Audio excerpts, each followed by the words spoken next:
A você que acompanha a TVI em suas multiplataformas, pelo YouTube, pelo app, pela TVC, chegamos a mais um encontro do Naquela Mesa Entrevistas. Programa que vai ao ar toda terça-feira às 21h30 e todo sábado às 18h30, sempre trazendo para você uma personalidade da cultura, da arte, da educação, sempre procurando fazer um alinhavo que evidencie o modelo de sociedade que nós queremos construir. Pensar o Brasil, pensar suas potencialidades e os seus desafios. São, nessa trajetória, mais de 200 entrevistas do formato anterior, o Essa Gente Grapiúna, que você deve se lembrar, ao Naquela Mesa, sempre colocando em relevo as características culturais de um povo, os traços identitários de uma gente. Esse nosso programa tem um profundo compromisso com os trabalhadores e trabalhadoras da cultura, da educação e com essa visão que acabo de testemunhar, uma visão que é possível construir uma realidade menos desigual e menos excludente. No programa de hoje eu estou recebendo alguém que conhecia pouco, mas que afetuosamente já tenho como amigo. Construímos juntos uma importante manifestação cultural recentemente na cidade de Itacaré, a nossa Flicaré, e ele também é professor, digo também porque também sou, atua no campo das relações étnico-raciais, na construção de modelos econômicos que trazem também uma perspectiva de inclusão, e professor da Universidade Federal da Paraíba, doutor em Sociologia, engenheiro agrônomo, enfim, uma pluriversalidade, porque é também escritor, poeta, e assim, muito do que nós vamos conversar agora advém de Itacaré, porque é natural de Itacaré, o nosso amigo Rosivaldo Sá, que eu recebo com muita alegria e com gratidão. Rosivaldo, seja bem-vindo ao nosso programa. Muito obrigado, Rafael, pela oportunidade. Meu nome é Rosivaldo, ele já falou, eu sou de Itacaré, Bahia, com muito orgulho, adoro aquela cidade, aquela paisagem, aquele povo. E me lancei no mundo, né, Rafael? Porque a época que eu nasci em Itacaré, ainda não tinha essas oportunidades, não era esse cenário maravilhoso e reconhecido mundialmente como é hoje. E nós tivemos que sair de lá, né, para estudar. Nem ensino médio tinha em Itacaré à época, eu tive que estudar, fazer ensino médio em Ilhéus. E daí eu me lancei ao mundo. E sempre, né, mantendo os meus contatos.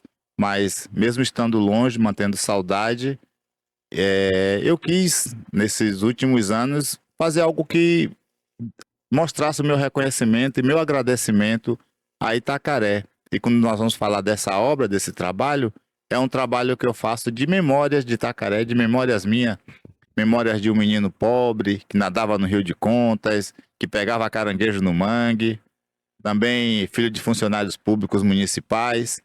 E com o que nos faltou em riqueza material, nos sobra em riqueza cultural. Na Itacaré tem muitas histórias, as pessoas de Itacaré contam muitas histórias. E eu quis contar isso no meu primeiro livro, na minha literatura. Eu acho que eu tenho essa dívida de gratidão com o povo itacarense, com o meu povo, e eu faço isso nesse primeiro trabalho. Essa foi a minha intenção. Não sei se consegui, porque eu acho que devo muito mais do que posso pagar.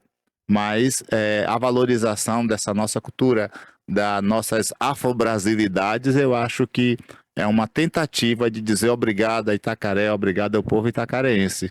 Então, é isso que eu tento fazer nesse primeiro trabalho meu. Então, nós temos aqui em mãos nossas lembranças pela editora Viseu, do nosso querido Rosivaldo Sá. Rosivaldo, a sua obra, nós vamos falar dela detalhadamente durante esse programa, mas uma das questões que eu quero promover aqui é o encontro entre o que foi vivido na Flicaré com a sua obra. Porque o tema da Flicaré era do cacau ao chocolate, leituras, memórias, leituras e oralituras de Itacaré. Então, através do conhecimento da sua vivência e do conhecimento de sabedoria tradicional e popular, que você acaba de dizer, contato com a natureza, o universo dos pescadores, ribeirinhos, religiões de matriz africana, espaços e territórios quilombolas, você traz essa memória de oralitura para a literatura. E lá você teve a oportunidade de promover a mesa de abertura na condição de mediador, depois em outros espaços que você ocupou também. Eu queria que você fizesse um balanço da experiência do que é voltar como escritor, voltar a Itacaré como professor reconhecido, pesquisador, intelectual e ajudar a mobilizar a cultura e arte na comunidade que reverberou para o mundo através dessa segunda edição da Flicaré. Foi com muita felicidade que eu vim a Itacaré para participar da Flicaré. e honrado, né, em ter conhecido o autor Ciro Matos, em estar na mesa com a professora Ieda, maravilhosos, assim, foi uma experiência fantástica. E ver em Itacaré essa ebulição cultural, né, que a Flicaré conseguiu promover. Eu encontro isso nas minhas escritas também, porque quando eu falo das tradições, eu busco isso da oralidade, né, as oralituras. Então foram histórias contadas pelos meus avós, histórias contadas pelos mais velhos. Eu sempre fui uma pessoa que gostei muito de ouvir o que os mais velhos tinham a dizer. Nós aprendemos muito com isso. E encontrei na Flicaré esse ambiente, né, do cacau, do rio. E aí, nesse trabalho, como eu te falei, eu começo, inclusive, falando da vivência de uma família numa fazenda de cacau, né? E uma família pobre, uma família preta, que vivia como trabalhadores, ainda no início do século XX, mas muito à margem daquilo que foi a escravatura, né? As agressões, a opressão, as formas de opressão. Então, um dos personagens desse livro, ele é vítima, né, desse rigor, dessa opressão que se fazia aos trabalhadores do cacau. E ele, para mim, né, nessa construção, a partir do enfrentamento, a partir dessas dificuldades, é um dos heróis do meu livro. Então, essa proposição que eu faço no trabalho é trazer o povo preto, o povo oprimido, de um outro olhar, né? O olhar do seu heroísmo, da sua força, da sua coragem, do enfrentamento. Então, quem lê a obra vai encontrar em Francisco essa pessoa, essa representação, que tem a ver com a nossa tradição do cacau, né? Que tem a ver com o cacau que não é o dos senhores, né? O cacau dos fazendeiros, mas como esse cacau foi produzido, foi carregado, foi gerado, e essa nossa riqueza conduzida pelas pessoas, né, pelos trabalhadores, pelas trabalhadoras das fazendas. Então eu começo por aí fazendo essa trajetória e eu busco isso no que as pessoas contam. Tem muita coisa interessante na cultura itacarense desse tempo. Eu trago, por exemplo, a vida das lavadeiras, né, que lavavam roupas no Riacho da Passagem. A Passagem hoje é um bairro periférico de Itacaré, que fica à margem do bairro do Marimbondo, recentemente reconhecido como bairro Quilombola, né? O bairro do Marimbondo é parte do cenário desse trabalho, e essas lavadeiras, elas viviam, né, obviamente, de lavar roupa nesse riacho. Era um riacho que abastecia parte da população com água potável, era um riacho em que eu tive a experiência de pegar camarão para ir para o rio pescar robalos, né, e com esses robalos pescados saciar a fome, né? Uma fonte de algumas vezes ganhar um trocado. E fazer tudo isso, Rafael, como eu estou dizendo, construir essa história e reconhecer isso, é dizer muito obrigado e falar para as pessoas que é possível sim nós enfrentarmos essas dificuldades, né? É possível sim, com esforço, com dedicação, com muita amizade com as pessoas, né? Com muito agradecimento, com muita gratidão. Não falo de forma nenhuma de forma egoísta, né? Nem dizer que sou melhor, nunca fui, mas assim, que é possível pessoas como nós mudarmos as nossas condições, né? Com muito esforço. E a educação, ela é sim uma ferramenta, é um instrumento dessa mudança. Agradeço muito, muito aos professores, às professoras que tive em Itacaré. Inclusive, tive a oportunidade na Flicaré de ver a produção cultural que os meninos estão fazendo lá, a produção de vídeo que trata do rio, que trata dos cabelos, que trouxeram as meninas lá do Quilombo do Porto de Trás. Achei magnífico aquele trabalho. E eu fui lá no colégio, me emocionei e falei muito obrigado ao Colégio Aurelino Leal, um dos locais onde tivemos essa atividade. E disse muito obrigado, Aurelino Leal. O menino que estudou aqui, desculpa a emoção, mas não tem como não se emocionar nesse momento. O menino que estudou aqui, né, que tinha sonhos, mas não sabia onde ia chegar, né? E chegamos. Né? E quero que outros meninos, outras meninas, outras pessoas nas mesmas condições cheguem e vão cada vez mais longe. Maravilha. E você, o seu trabalho e a sua obra são inspiração. Inspiração e servem de exemplo para muitos dos jovens que lá estão buscando esse espaço. E nós vimos em Itacaré uma pleiade de jovens apresentando arte nas suas múltiplas modalidades. E aí eu quero dizer a você que nossas lembranças de Rosivaldo está disponível, vocês podem acessar. Rosivaldo, o leitor que nos acompanha, o telespectador que quer adquirir seu livro, qual o caminho que ele segue? Através das suas redes sociais, alguma plataforma, o site da editora? Diz pra gente como é que o nosso leitor, que ficou encantado já com esse preâmbulo que você trouxe, como diz a meninada hoje, com o spoiler que você deu, quiser adquirir sua obra, onde é que acessa, como é que faz para chegar até você? Olha, esse livro está disponível nas redes, né, nas plataformas da Amazon, no site da editora, em outras plataformas também. Você pode procurar Nossas Lembranças Livro e vai encontrá-los. Pode adquiri-lo diretamente comigo, através do meu Insta, @RosivaldoSobrinho, entrar em contato e eu faço o envio, né? Então são essas formas. Maravilha. Então, vamos continuar falando um pouco sobre uma outra dimensão. Essa sua dimensão, educador, pesquisador, doutor em sociologia, professor da Universidade Federal da Paraíba. E assim, quando é que a docência chega até você como um ofício? Quando é que você se dá conta que você vai ser professor e que vai pesquisar, que vai ensinar e vai formar novos professores, engenheiros, enfim. Como é que você entende que a docência era o seu caminho? Bem, essa foi uma descoberta, talvez ainda na infância. Eu sou filho de professora, minha mãe está ali fora, né? Como você viu, a professora Melice, amo de paixão, muito reconhecida em Itacaré.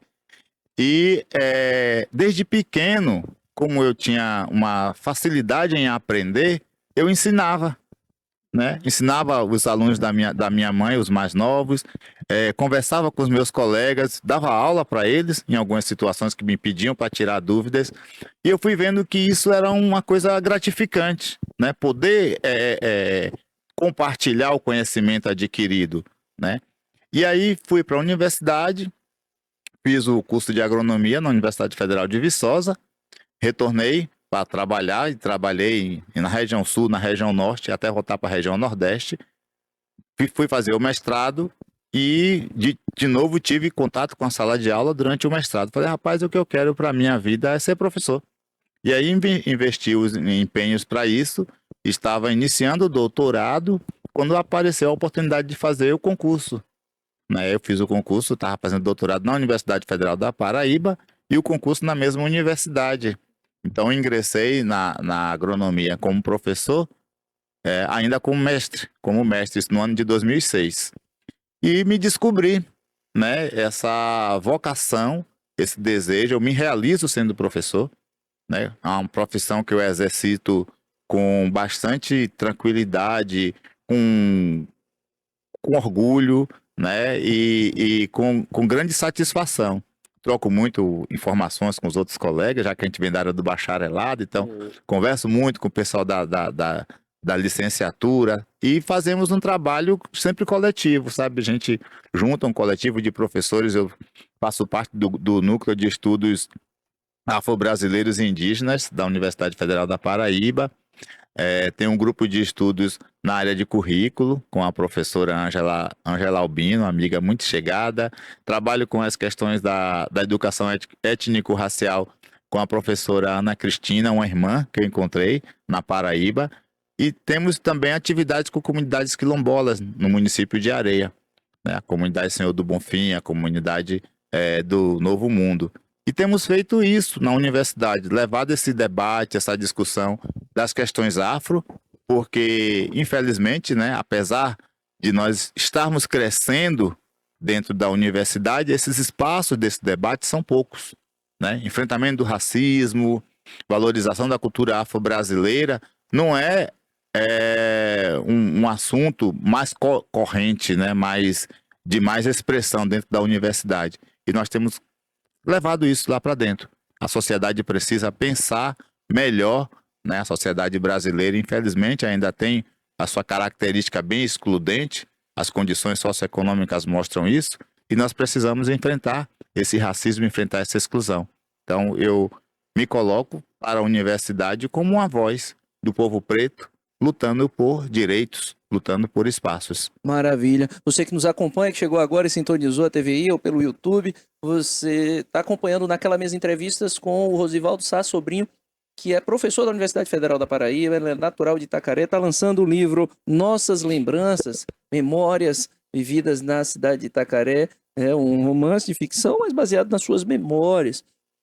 Rosivaldo, você, como docente, acabava de falar sobre a importância de problematizar as questões étnico-raciais na sala de aula, na universidade, dando o cenário da Universidade Federal da Paraíba. Eu saúdo todas as professoras e professores da Universidade Federal da Paraíba, os estudantes, os servidores administrativos, técnicos, enfim, a comunidade do território que acompanhará esse programa, com certeza, a partir da presença de Rosivaldo aqui. E queria lhe perguntar sobre quão desafiador é ser docente na agronomia, docente de sociologia, doutor em sociologia, com toda essa bagagem das discussões étnico-raciais e de gênero, trazendo essas discussões e compreendendo essa importância, num cenário muitas vezes que acaba sendo hostil ou tenso em algumas situações, porque as pessoas não compreendem que o campo pode produzir com sustentabilidade, com inclusão,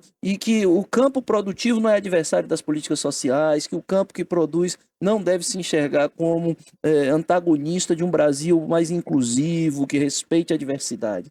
Como é essa docência, como é esse diálogo?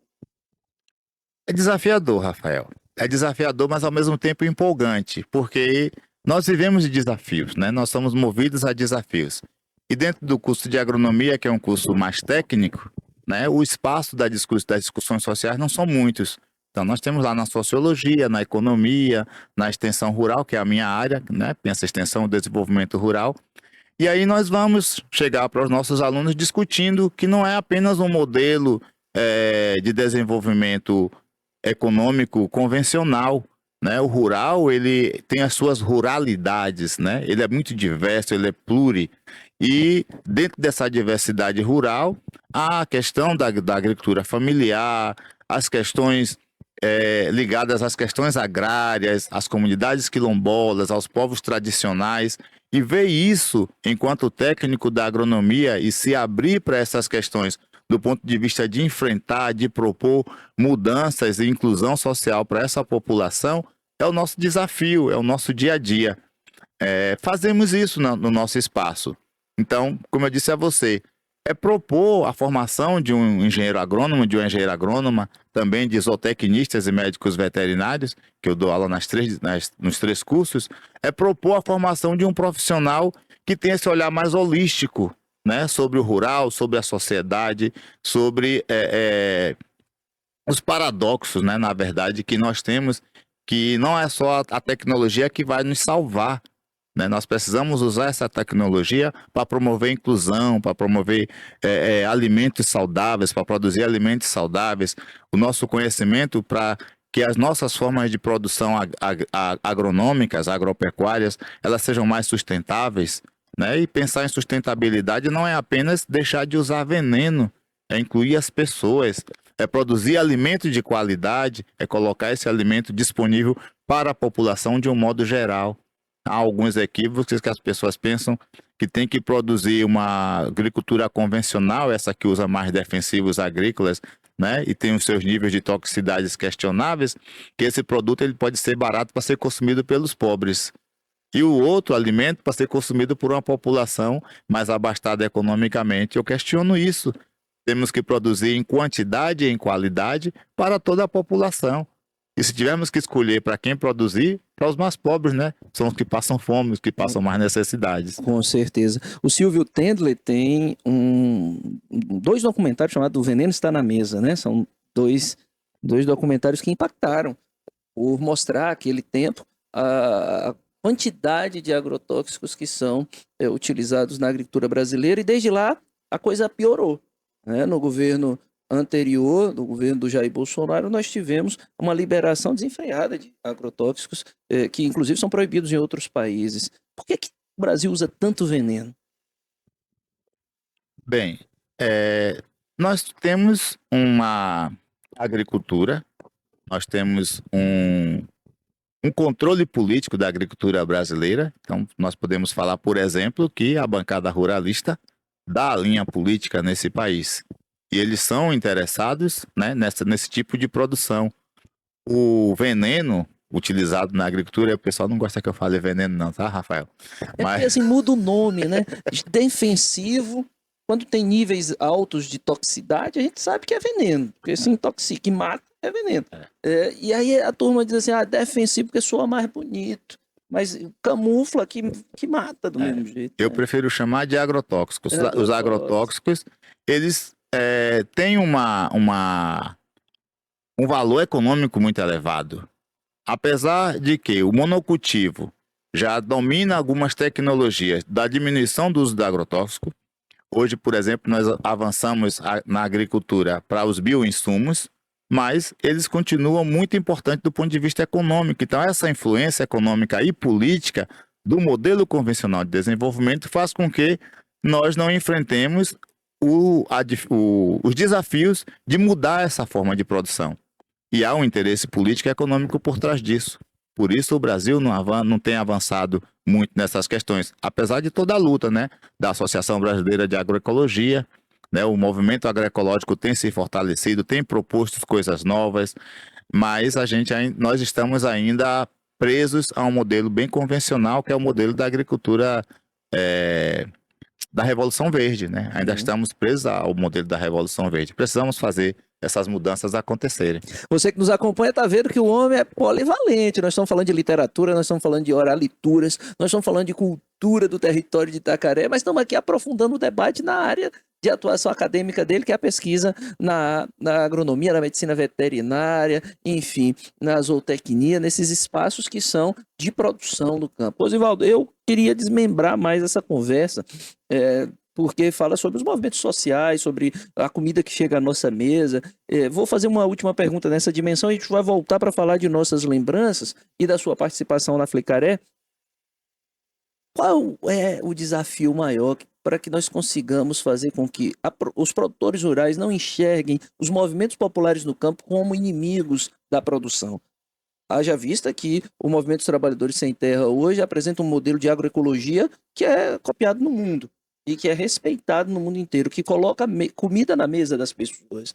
E por quê? Como é que esse diálogo, como é que essa compreensão, é um projeto político de extermínio dos movimentos populares ou está faltando alguma coisa nessa comunicação que faz com que eles se coloquem como adversários?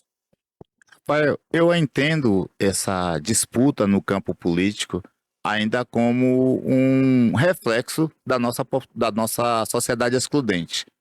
Muito ainda preso ao modelo escravagista, em que quem detém o poder acha que o outro é o seu inimigo, porque o acesso aos meios de produção, os acessos, né, ao campo, o acesso à terra, vai enfrentar ou vai enfraquecer essas pessoas. Elas querem se apropriar da propriedade privada, né, a sacralidade da propriedade privada brasileira, e não conseguem ver que o acesso à terra é uma forma de promover desenvolvimento, de promover segurança, de promover riqueza.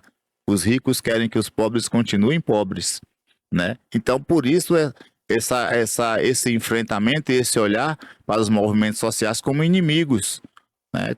Temos algumas experiências, por exemplo, de comunidades quilombolas que, há pouco tempo sendo reconhecida, viveu até 2005 praticamente à sombra de uma sociedade escravagista.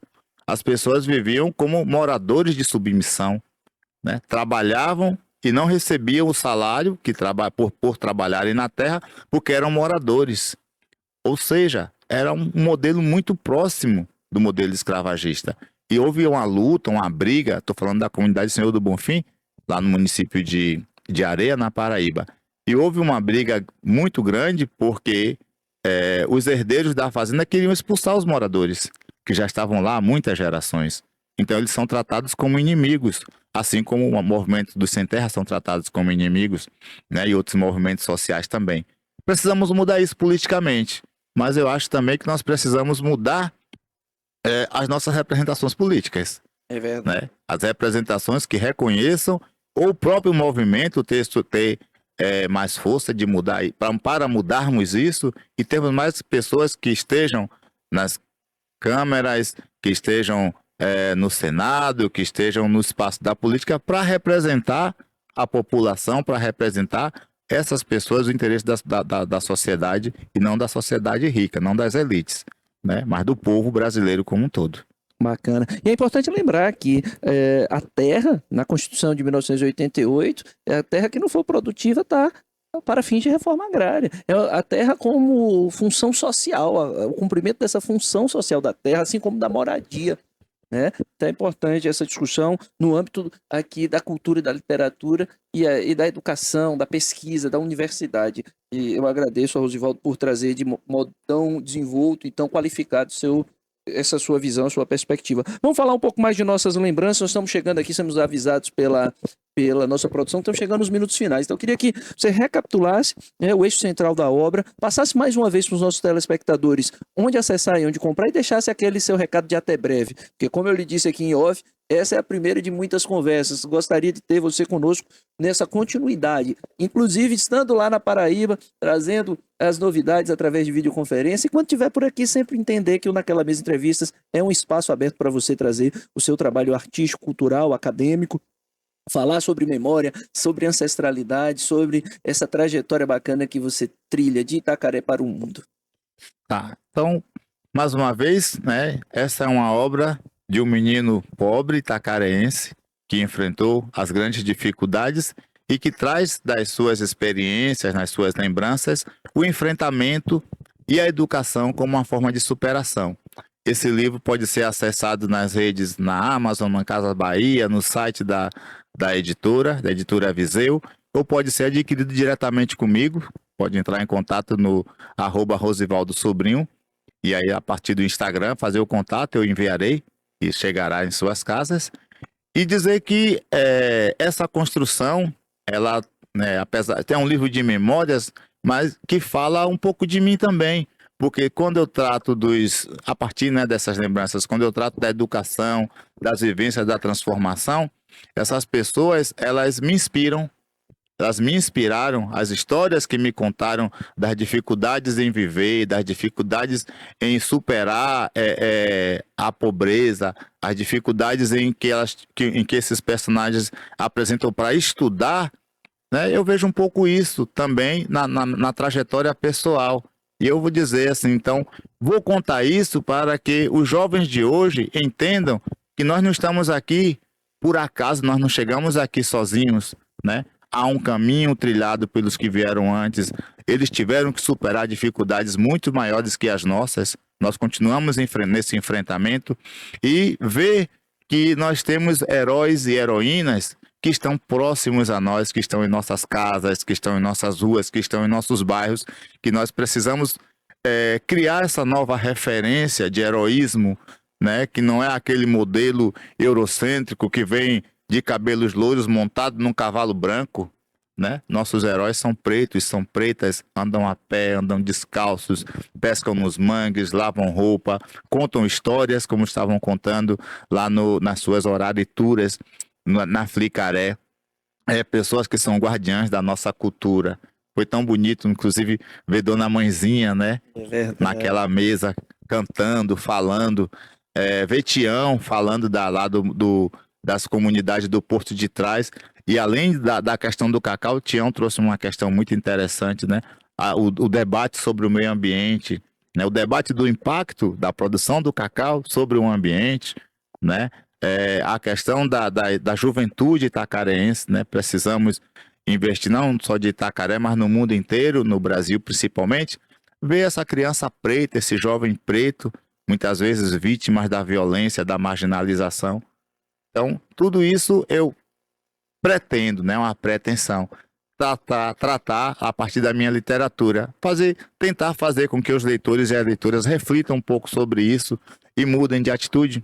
Porque nós precisamos de mudanças, Rafael. Com certeza. Que bonito ouvir Rosivaldo falar com esse pertencimento, com essa verdade. E hoje essa conversa foi sobre o lançamento de Nossas Lembranças, da editora Viseu, de Rosivaldo Sá Sobrinho, mas foi sobre o Brasil.